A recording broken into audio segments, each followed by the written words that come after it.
মানুষ যখন তার নামাজকে ভুলবে না তখন সে অপরাধকে ভুলে যাবে।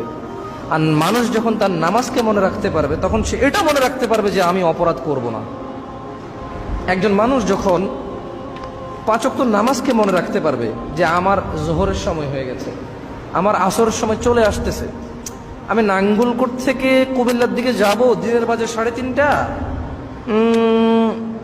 লাকসাম নেমে গেলাম 4টা বাজে, এই রে বাসটা চলে যাচ্ছে, চিন্তা করবে সে 4:20 হচ্ছে জামাত, বাসে উঠলে আমার জামাত শেষ, 20 মিনিট পরে উঠবো।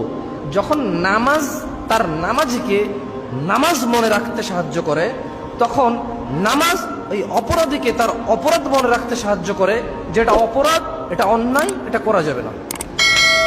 এইভাবে নামাজ হেল্প করতে পারে। একজন মানুষ যখন দিনে 5 বার নামাজকে মনে রাখতে পারে তখন সে তার সমস্ত কর্মকাণ্ডই কি মনে রাখতে পারে। আশা করা